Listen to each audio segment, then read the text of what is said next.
Bună dimineața! Bună dimineața! Nu este chiar așa de bun acum că plouă, suntem în Bandace. Ne pregătim să plecăm către insula Sepang, așa se numește, da, Pulau-Vechăr, indoneziană. Vreau să vă arătăm asta a fost cazarea pe care o recomandăm tuturor. Nu vă așteptați la confort, dar cel puțin gazda, și n-am întâlnit niciodată o gazdă așa de primitoare. Pentru această cameră am plătit 13 euro. Deci camera asta, dacă vedeți, am avut exact ce ne trebuia. Are tot ce-i trebuie. Este într-o pensiune care are iară tot ce-i trebuie, inclusiv bucătărie, inclusiv terasă. Ia, uitați-vă aici.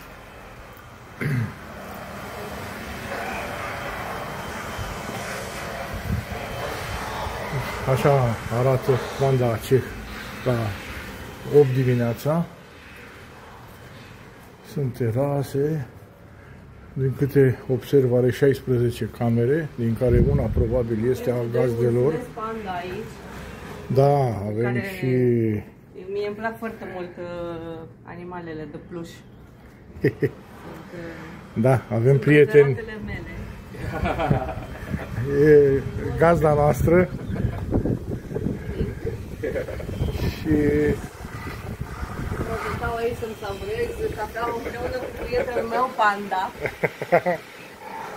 ursulețul, pe care nu cred că o să avem ocazia să-l vedem aici. Da, salutăm. Așa, eu mă duc să vă arăt și bucătăria. Așa. Chiar aveți tot ce vă trebuie, inclusiv dacă vă simțiți obosiți, puteți să faceți un pic de gimnastică. Cu siguranță o să vă simțiți obosiți după un drum pe care l-am făcut. Da, inclusiv pe hol. Avem și în camere. Aici tot ce vedeți este din partea casei. Cafea de mai multe feluri, ciocolată, frigider, apă foarte rece aici, frigider. Și aici tot ce ne trebuie ca să gătim. Orice oaspete are acces la așa ceva. Care sunt tot din partea casei. Totul este din partea casei aici. Și prețul pentru o noapte pentru acest loc este enorma sumă de 13 euro.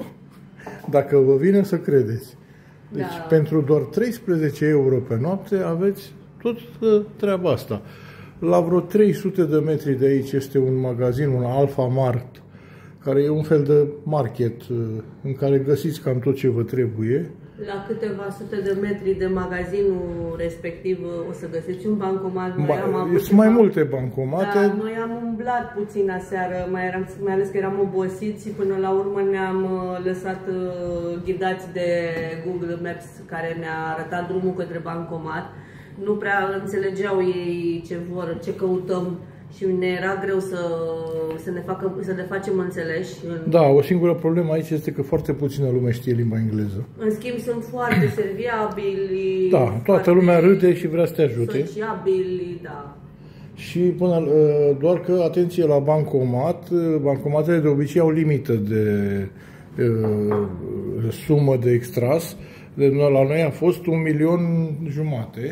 deci 1.500.000 de rupii se pot scoate odată, dar am scos de 4 ori, de exemplu, una după alta. Deci nu e o problemă la suma totală, dar e problemă la maxim cât se poate scoate. Da, ce n-am înțeles noi acum este că de fiecare dată la orice tranzacție a venit să ne ia șoferul să ne ducă la feribot.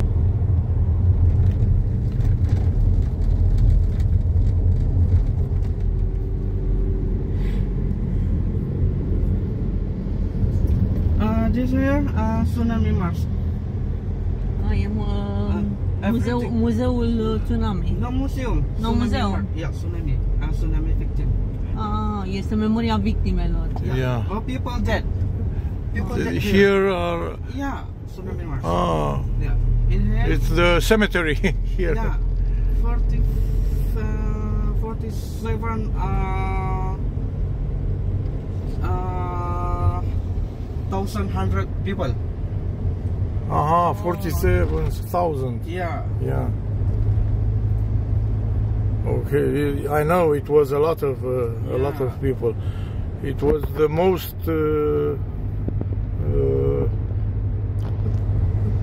most destroyed locality Yeah. was Banda Aceh. I'm sleep in the camp after tsunami for 4 years. 4 years. Yeah. Whoa! You didn't have a house 4 years. No house. No house. My Wow. house, I don't know. Wow. Yeah. In my house, 7 meter water tsunami. 7 meter water. Wow. So the water was From- higher than your house. From the sea to my home, 5 kilo. Oh. Yeah, 5 kilo. From beach to my home. High water on. Oh, from beach. Yeah. In the beach, 13 meter. In my house, 5 kilo from beach, 7 meter. Oh. Yeah. Da, deci la, in- la plajă a avut 30 de metri valul Yeah. și la 5 km de plajă mai avea 7 metri. Yeah. valul. Yeah. Wow. Do you have sister, brother? Yeah. You have more that Yeah. survived. My brother, six. 6. Yeah, 6%. Six. Yeah. His brother Yeah. and sister. Brother, 4. Four. Sister, 2. Two. Sister, 2. Yeah. My sister,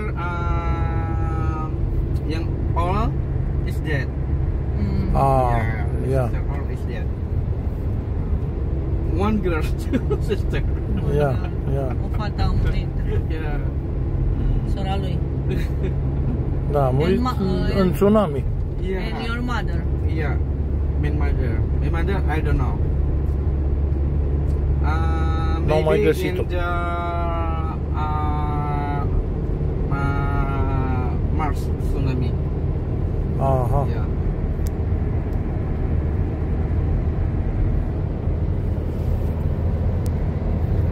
Deci mama n-au mai găsit-o și ei nu știu unde, cum.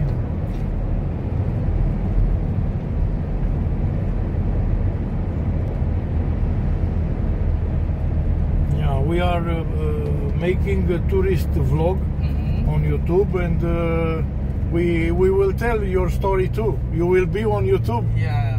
Yeah. Yeah. I'm speak Indonesian or Malaysian tourists. I'm education from tsunami. Yeah, but for speak English, I don't know so education. No problem. No It's no problem. No problem. We can understand it's perfect. you. It's okay. It's okay. Yeah. In here, very many tsunami situs. Yeah, and museum tsunami. Sunt multe site-uri despre tsunami. Rescue from tsunami. Safe from tsunami. Yeah. This here. My home. This is. This is your home? This is your home? Yeah. Okay. Yeah, right now. It's Long time to It's big. beach. Yeah, long time to beach. I'm traumatic tsunami. E departe de plajă. Yeah. But your Long house, way, long way. but your house is big. Yeah, a long way to beach from here. Yeah, it's far away. Yeah. No problem. The important thing is you feel good in it. Yeah.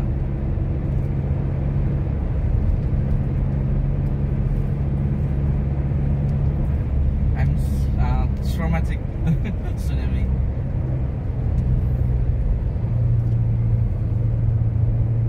But quickly, may run with my family. You managed to run away. Yeah. To a mountain. To the mountain. Yeah. La mountain. Yeah. Și ei au reușit să fugă Pe la munte, da. Mulți s-au salvat, foarte mulți oameni s-au salvat datorită muntelui, pentru că apa nu a ajuns până în vârful lui, nu s-a a estompat, valurile au fost estompate de înălțimea. English, but Romanian too in the movie. Romanian, I don't think you understand, but English is okay. Yeah, I speak autodidact speak drop tourist. It's very, very good. No problem. It's okay. School prefer speak English. Yeah. A little speak, sir.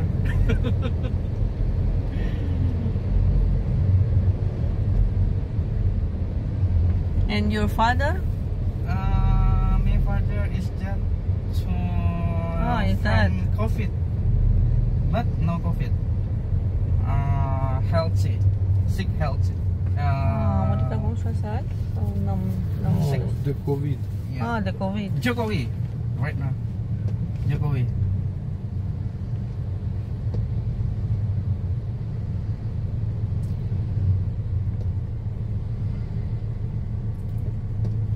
My father is dead 22. 22. Yeah. In 22. În 2022. 2022, da. After new tsunami, yeah. După tsunami, da. After tsunami. Yeah. Yeah, after COVID. After. Yeah, after COVID. Deci a murit în timpul pandemiei, dar nu a avut COVID. Asta a zis. Probabil a murit din alte cauze.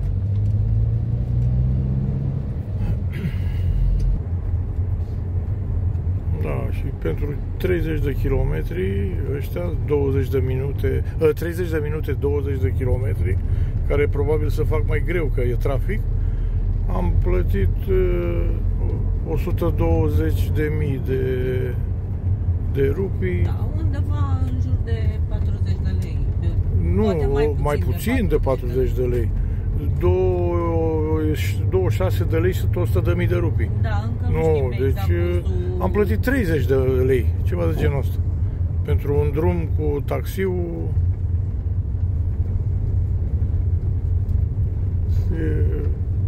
Un drum de 20 de kilometri. Ne-a așteptat de la aeroport. Da, omul ne-a așteptat. Avea numele nostru scris pe hârtie, așa că foarte bine.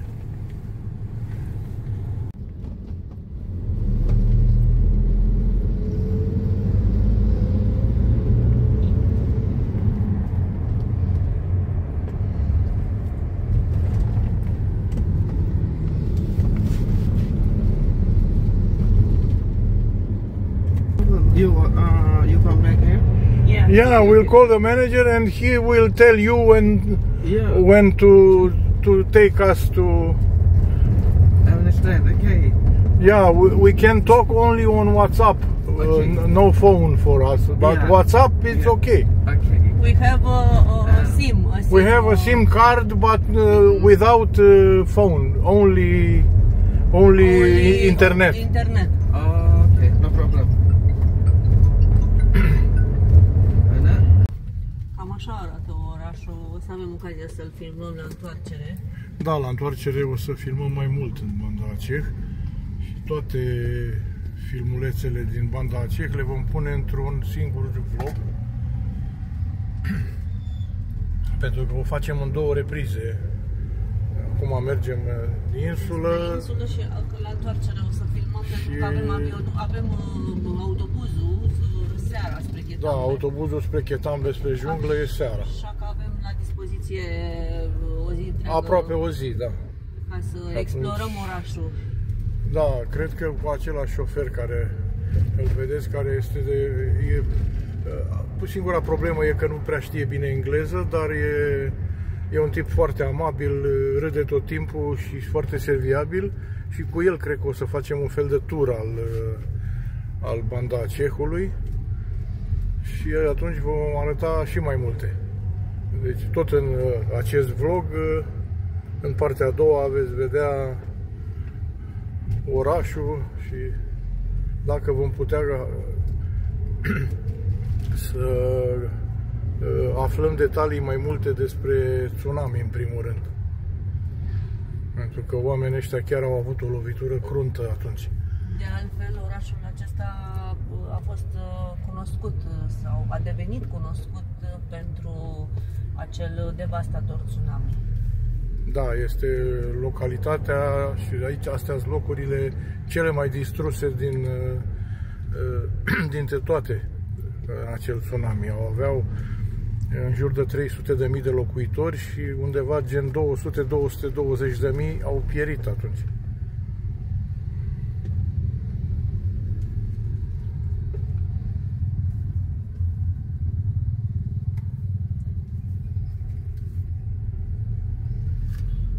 De mii de oameni și-au pierdut viața, iar supraviețuitorii acestui dezastru povestesc că în acest oraș aproape fiecare familie a pierdut cel puțin un membru, un frate, o soră, un părinte și iată-ne deci acum aici, după 20 de ani, când doar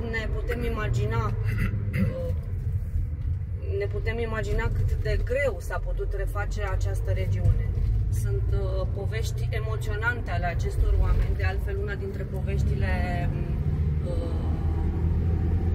unei familii o avem chiar aici, am reușit să o filmăm în drumul nostru de la aeroport. E exact ce ne-a povestit șoferul de taxi, cel care ne conduce acum spre feribot. Oameni care au trăit acel dezastru și multora dintre ei această trăire pare că le-a schimbat totalmente viața. Avem deci mărturia acestui localnic pe care o vom pune în blogul nostru. Despre Banda Ceh o să povestim când ne vom întoarce din călătoria noastră de pe insulă. Bună dimineața! Am plecat de pe insula Sabang, acum câteva ore. Am plecat chiar cu feribotul de dimineață și am ajuns în jurul orei 9 aici în Banda Ceh. Am revenit la pensiunea unde am stat în prima noapte. Proprietarul a fost foarte drăguț. Excepțional. Și da, ne-a permis să lăsăm bagajele, ba chiar ne-a lăsat o cameră la dispoziție. Ne-a o cameră la dispoziție, ne-a dat cheia pentru bagaje, pentru că noi până diseară în jurul orei 8 când va veni microbuzul spre Chetambe, nu avem ce face altceva, deci acum este ora 10:30. Așa că am plecat în explorarea orașului. Da, și omul ne-a lăsat ultimul joc, poate că noi nu mai suntem clienți de fapt ai pensiune, ne-am suportat. Deci această pensiune care a fost... a avut și un preț modic. Acum așa ceva. Deci așa ceva n-am văzut. Acum am plecat în explorarea orașului Banda Ceh, pentru că avem câteva ore la dispoziție în care ar fi păcat să nu luăm puțin pulsul orașului. E cam greu cu traversatul străzilor pe aici. Thank you. Au semafoare. E mai rar așa ceva aici. Acum am intrat pe o străduță principală, foarte animată. Orașul nu este un oraș turistic, este un oraș așa mai anos, dar destul de primitor. Cel puțin asta a fost senzația pe care am avut-o și în prima zi când am venit aici, ne-am plimbat pe străzi noaptea. Da, proprietarul de la pensiunea Mulia ne-a dat 4 locații care să le vizităm. Sunt, de fapt, aceste locații reprezintă un simbol al acestui oraș. Muzeul de tsunamiului este un loc unde este o barcă care a rămas pe o casă de la tsunamiul ăla și acum e un fel de monument. Da, și au păstrat-o ca și monument. Da. Un mall, bineînțeles. Deci sunt câteva locații. Câteva obiective. Da. Care trebuie să le vedem și plimbarea efectivă în oraș, care va dura undeva trebuie să ne întoarcem. 6-7 ore, da. Trebuie să mergem. Pentru că va trebui să ne întoarcem la cazare și să ne echipăm pentru călătoria de noapte.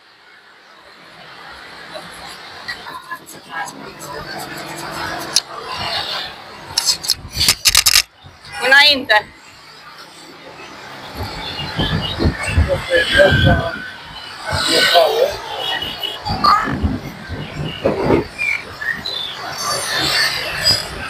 Nu vă lăsați înșelați de unii care vă povestesc pe internet că e periculos în banda aceea, din cauza legii Sharia, care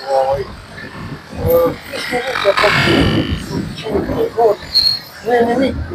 Ei doar sunt curioși, se uită când văd turiști, pentru că sunt rari turiștii pe aici. Bine, nu trebuie să falul, adică nu trebuie mers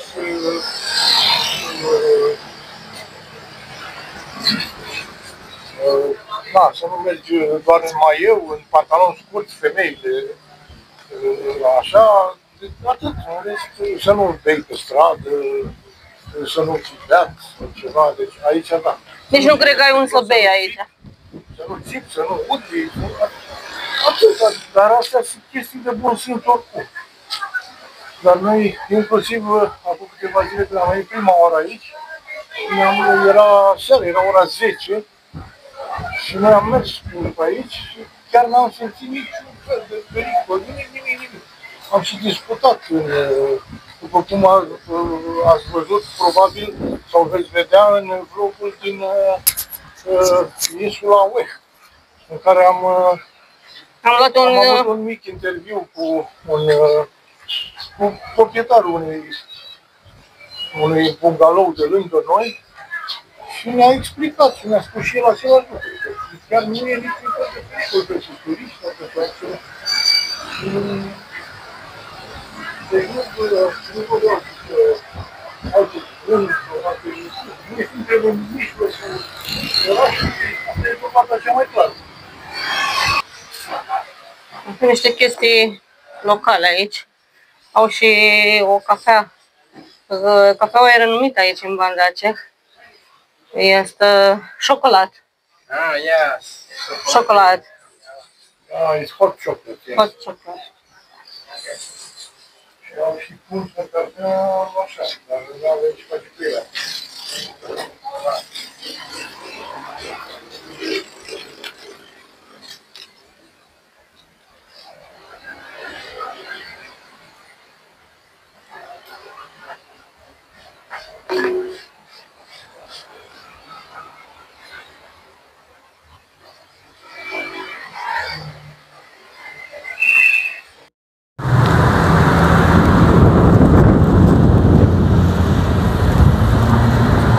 Ne-am continuat plimbarea prin Banda Aceh. Suntem pe un pod.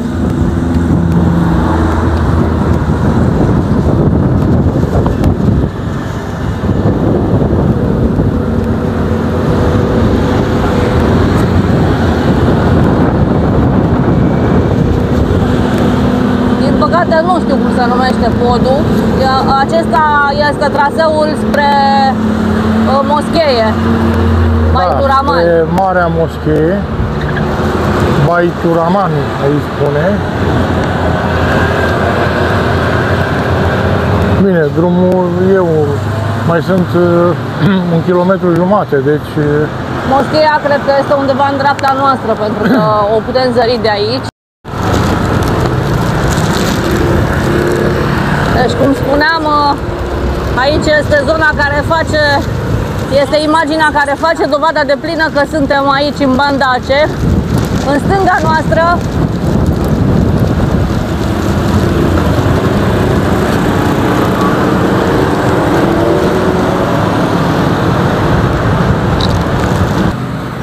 aș vrea totuși ca până la finalul acestei zile să degust și eu puțin din cafeaua renumită de aici din Banda Aceh. Se spune că este cea mai bună cafea.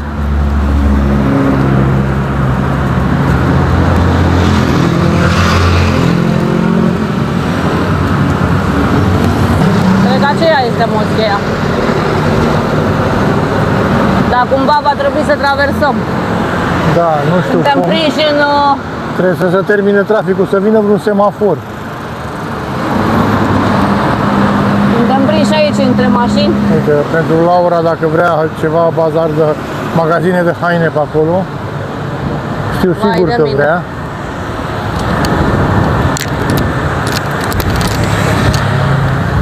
Gata, am trecut așa. Normal că vreau. Aha, normal că vreau. Că vreau să mă uit. Ia auzi ce zice ea.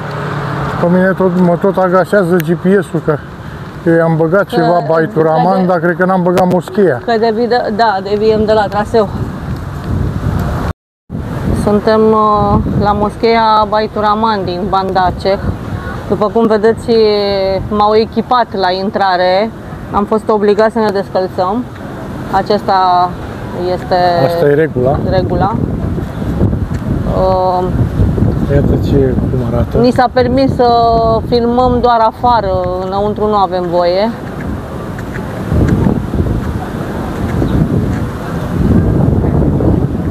Și am putea să spunem că Banda Aceh este locul de unde a început călătoria noastră în insula Sumatra. Probabil că numele acestui oraș îți dă fiori, pentru că acesta este locul la care în 2004 întreaga planetă privea șocată înspre dezastrul care a cuprins întreaga regiune. Banda Aceh a fost lovită de un tsunami, un puternic tsunami. Scoarța terestră de pe fundul Oceanului Indian s-a prăbușit pe o linie sau pe o falie, să spun, de 1200 de kilometri și a generat un mega cutremur. După un cutremur cu magnitudinea de 9 grade care a lovit regiunea la scurt timp cu o forță incredibilă, un tsunami a lovit întreaga provincie. Cel mai afectat oraș a fost acesta, Banda Aceh, orașul în care ne aflăm acum, și sute de mii de oameni și-au pierdut aici viața, iar supraviețuitorii acestui dezastru au povestit că aproape fiecare familie și-a pierdut un membru, un soț, un copil, un frate, o soră, un părinte. Putem să spunem despre această moschee Baitur Rahman că a fost una dintre cele două moschei care au rămas în picioare după tsunami din 2004. Nu a fost afectată absolut deloc. Se pare că nu a fost afectată datorită modului cum a fost construită. Da, și spre deosebire de cealaltă, în această moschee, fiind ușile închise atunci, nu a intrat apa. Și gândiți-vă că aici avea peste 10 metri înălțime apa, valul, tsunamiul. Acesta nu știu dacă ar putea fi intitulată sau denumită moscheea tsunamiului, ea și cu cealaltă moschee care a supraviețuit, care a rezistat tsunamiului, moscheea, nu mai mi-aduc aminte, Rahmatullah, cred că se numește. Da. Este singura clădire rămasă într-o zonă distrusă din zona Lumpuk a orașului Banda Aceh.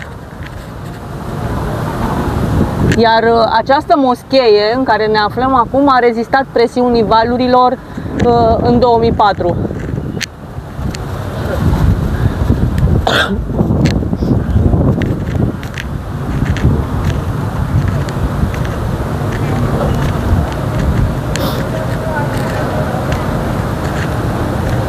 Această moschee este situată foarte aproape de mare, într-o zonă apropiată mării, și este una dintre cele mai vechi moschei din zonă, care a supraviețuit în mod miraculos. Aceasta și cu cealaltă moschee despre care am vorbit au devenit acum obiective turistice.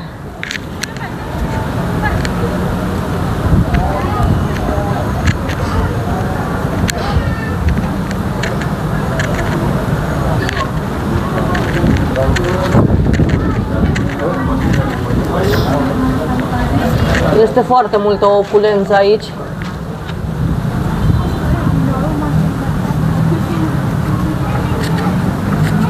Pe jos e marmură.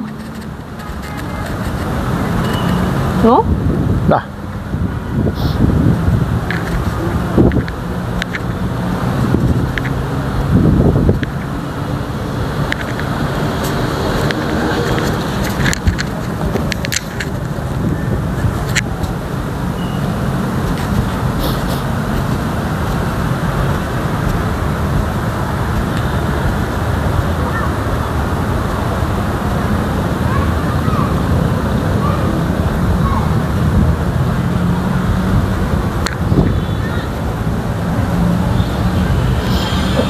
Marea Moschee este un simbol al religiei și al culturii din Banda Aceh.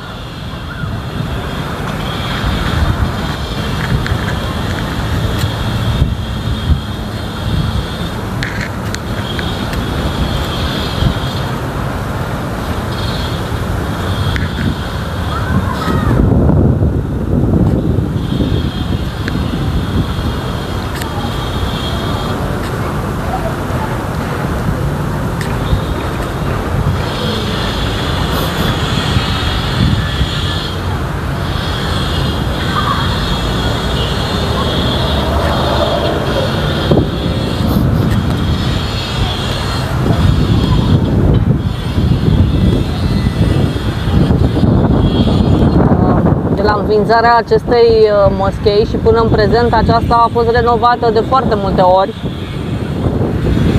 La început, ca și istoria acestei moschei, a fost construită din lemn, cu o construcție relativ simplă. Deoarece a fost construită din lemn, clădirea moscheii nu a rezistat foarte mult, așa că această clădire a trebuit să fie distrusă și apoi reconstruită.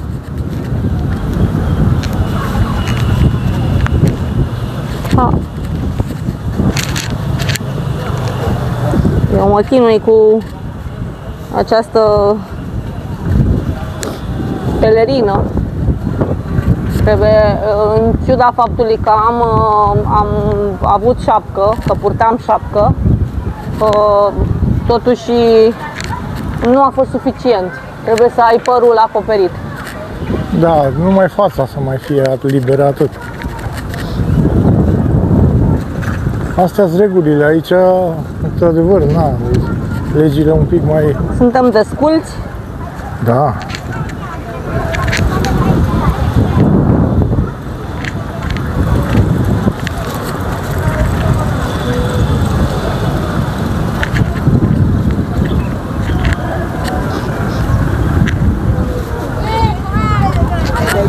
Am făcut așa un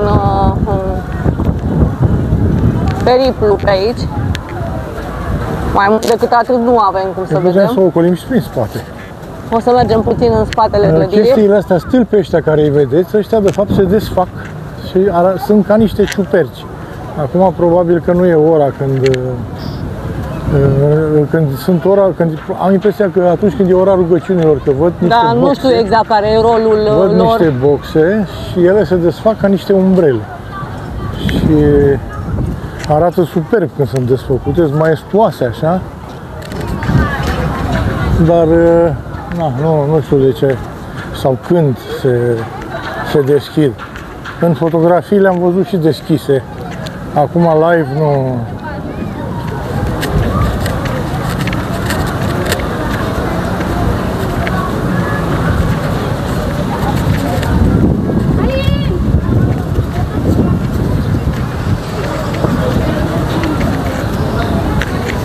Singura clădire care a rămas în picioare la tsunamiul din 2004 a fost Baturaiman. Ce a fost în jur A fost ce e în jurul ei, da, distrus. a fost totul distrus, n-am mai fost nimic. Tot ce vedeți acum în jur sunt reconstruite din 2004. Deci aici era, uitați, da, lucrătura. Noi nu avem voie să intrăm, că nu avem o religia lor și nu avem voie să intrăm. Da, ni s-a spus încă de la intrare că nu avem voie să intrăm. Dar puteți să vedeți așa un pic cam ce e înăuntru. Este superb înăuntru.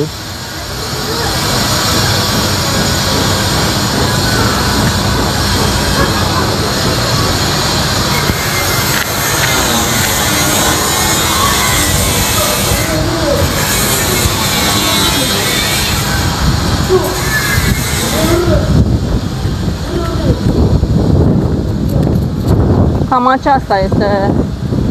Am înconjurat deja clădirea, am ajuns în spatele acesteia, pe o laterală a acesteia.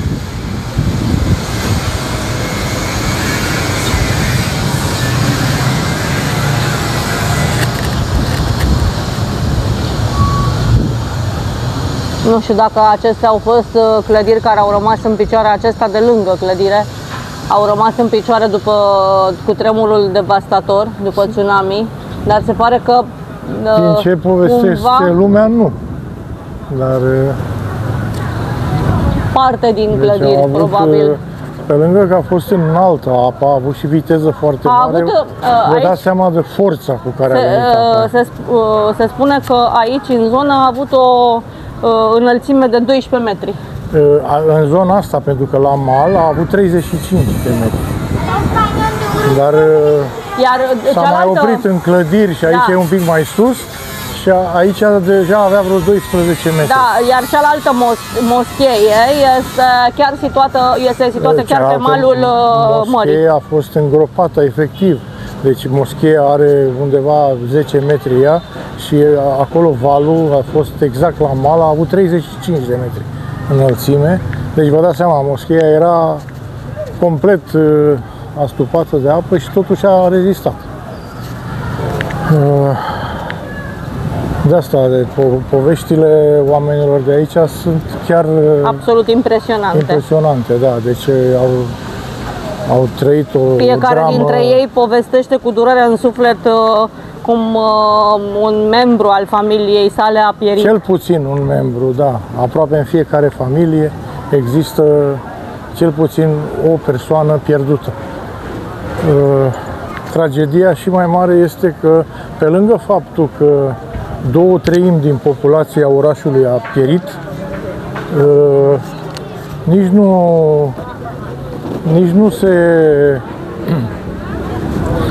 n-au fost găsite corpurile, pentru că tsunami, când s-a retras, a luat și corpurile cu el în apă, în mare. Deci toate persoanele dispărute, de fapt, sunt în mare, pe fundul mării. Asta e și mai... Părăsim aici Marea Moschee. Da, acum vom ieși. Noi suntem cumva într-un tur așa scurt al orașului, pentru că nu avem foarte mult timp la dispoziție. În așteptarea mașinii care ne va duce spre Chetambe.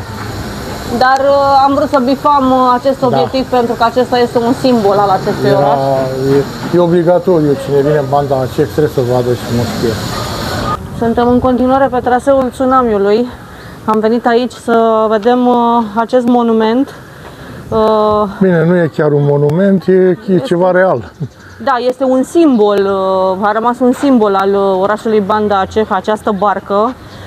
Se spune că atunci când tsunamiul a cuprins întreaga regiune, o familie a rămas blocată la ultimul etaj al unei case și apa le ajungea până la gât și creștea foarte, foarte rapid. Dar au avut o scăpare absolut uimitoare cu această barcă. Da, care a fost adusă de tsunami. O barcă de pescuit imensă, după cum o vedeți, care a fost adusă de tsunami. Este o embarcațiune de lemn de aproximativ 25 de metri și care a devenit acum o atracție populară a acestui oraș. nu o să vă vină să credeți, dar barca aceasta a salvat viețile a 59 de oameni. 59 de oameni s-au salvat cu această barcă. Rând pe rând s-au agățat de barca aceasta și s-au salvat.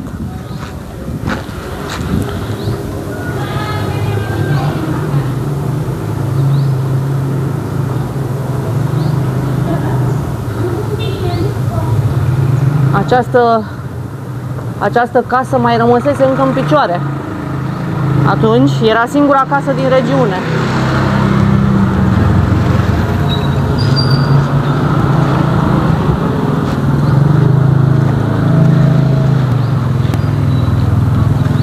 Avem acolo și o galerie foto.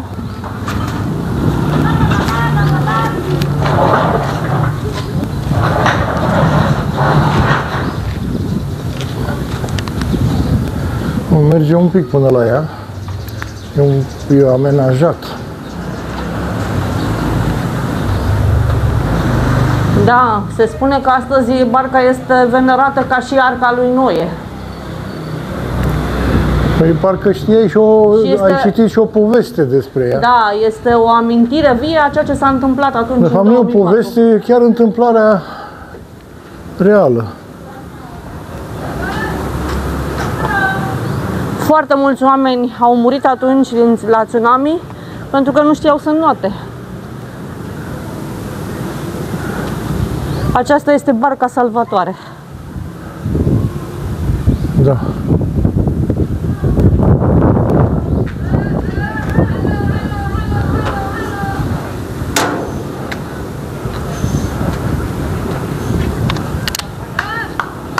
Nu cred că avem voie aici. Cum să n-ai voie? Nu avem voie, că uite, strigă după noi. Tocmai ce mi-am achiziționat două gentuțe suvenir. Da. Picture? Tu cantik ini. Ia să ne face o poză. Tsunami. You heard the tsunami? Tsunami, kami orang tsunami. Da. Aha. Deci vrea să spună că oamenii vin aici pentru că ăsta este simbolul tsunamiului, cred că. Da, nu, și simbol, au zis că ei au supraviețuit tsunamiului. Ah, da. Yeah. It was a tragedy, Where are big you tragedy, big tragedy. Stay here? Naik ke situ tuh. Huh? Naik It's ke house. rumah tuh. It's your house? It's your house? Kemudian naik gelombang tsunami, datang kapal nih. Nu, spune că tsunamiul a fost până acolo și barca a fost adusă de tsunami. Tsunami.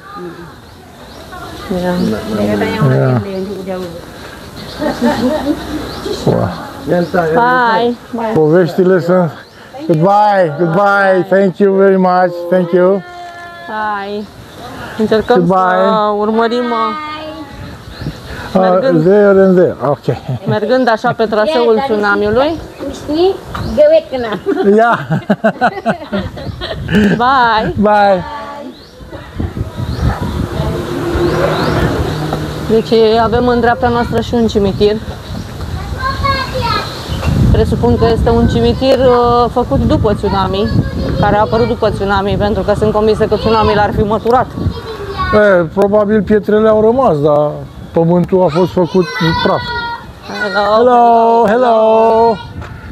Cam asta este viața locală de seară aici în Bangladesh. Da, aici este o zonă care probabil, da, sunt și turiști care o mai văd datorită bărcii. Dar bine, barca aceea, e clar, a fost, deci am ajuns cam târziu și era închis. Noroc că am apucat totuși să urcăm până ne-au spus să venim înapoi. Oamenii, foarte respectuoși, dar ei țin foarte mult la tradiții și la programe și atunci... Da, programul trebuie respectat, am respectat programul. Da, foarte frumos, asta e. Da. Hey! Selfie!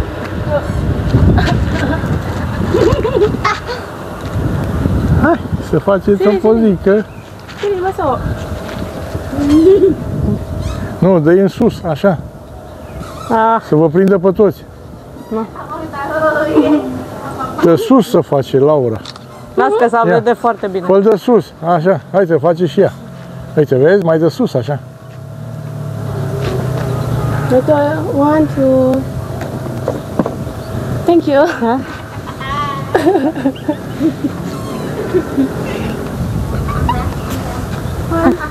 Ahil, tengok sini. 1, 2. Thank you. Thank you. What is Thank your you. name? Bye. Bye. Tifa. Yeah. Tifa. My name is Laura. Okay. Nice to meet you. Bye. Bye. Bye. Ce se bucură că au făcut poze. Cam așa se simt ei bine. Ei sunt foarte fericiți în lumea lor, cu lumea asta lor. Pentru orice... Ei își trăiesc clipa Da. aici. Exact. Pentru orice chestie, poate pentru noi pare nesemnificativă, pentru ei este o bucurie, o mare bucurie. Ei sunt fericiți să facă poze cu străinii.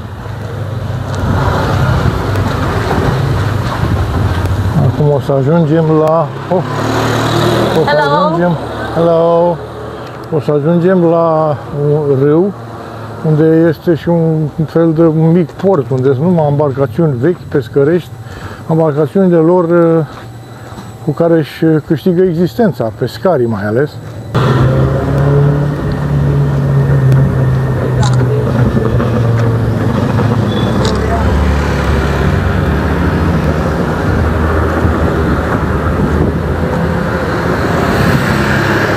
Deci aici este imaginea reală a Indoneziei, unde oamenii își duc traiul lor liniștit sau...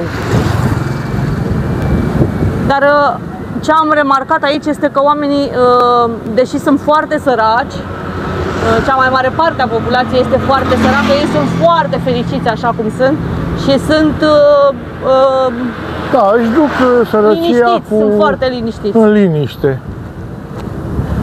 Se bucură de orice moment.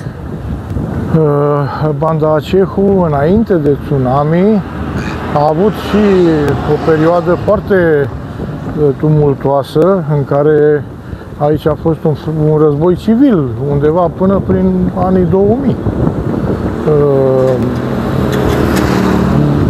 Toată lumea de aici are totuși gânduri de independență. Ei ar vrea, toată zona Aceh, ar vrea să se desprindă de Indonezia, ar fi fost.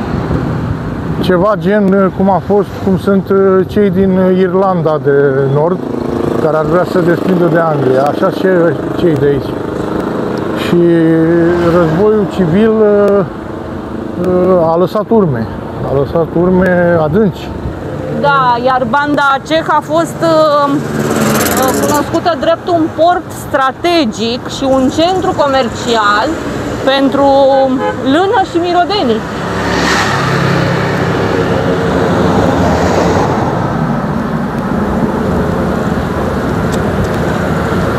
Deci numele de Banda Aceh este din 1962. Înainte avea altă denumire, Kuta Raja.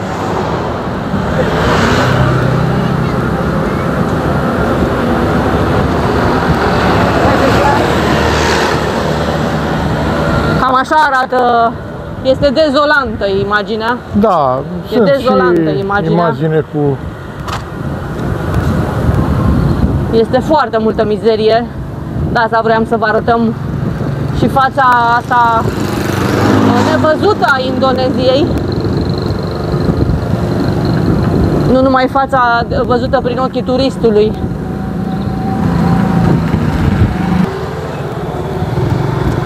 Și cafea și... Trebuie să menționez că prețul acestei camere a fost extraordinar de mic în prima noapte, că am plătit 13 euro. Da. 13 euro pentru o noapte de cazare, în care am avut inclus și un mic dejun pe care ni l-am preparat noi. Evident că la momentul... Dar avem acces la o bucătărie dotată cu tot ce trebuie, în care omul pune la dispoziție ouă, pâine, dulceață, cafea, un frigider, e pus la dispoziție, există aer condiționat în cameră, totul la 13 euro, dacă vă vine să credeți. Cel puțin atât am plătit eu. Atât am plătit noi. Iată, acum ajungem la pensiune. O să o vedeți. Arată foarte bine. Arată bine, are și o terasă deasupra. Cum spuneam, e foarte bine echipată. Are și un, are o terasă pe acoperiș, unde te poți relaxa și poți Asta este Mulia Homestay. Este... Dânsul e proprietarul. Nu. Hello. Dânsul Andreas. Andreas.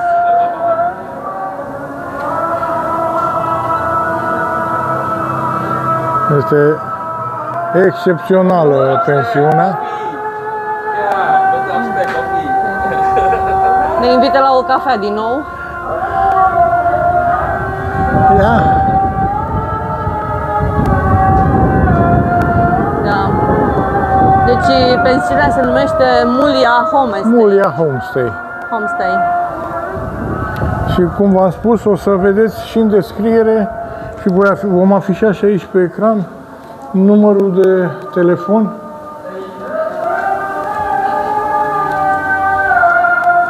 Îl puteți apela pe WhatsApp oricând. Nu este niciun fel de problemă. Aceasta este camera care ne-a pus-o la dispoziție gratis. Da, aici e camera care ne-a pus-o la dispoziție gratis. Da. Acum nu o să intrăm în cameră pentru că proprietarul ne-a invitat la o cafea sus. Da, o să urcăm până sus la el.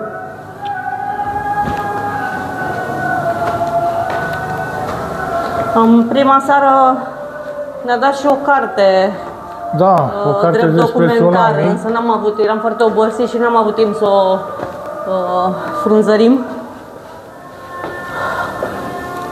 Iată, pensiunea. Camera numărul 14, aceasta a fost a noastră. Și iată bucătăria de care vă vorbeam.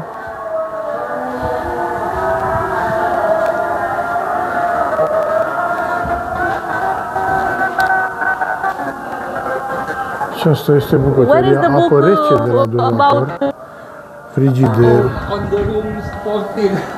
Aici există pâine, niște dulceață, unt de alune, din ce văd eu, ouă, nu problem.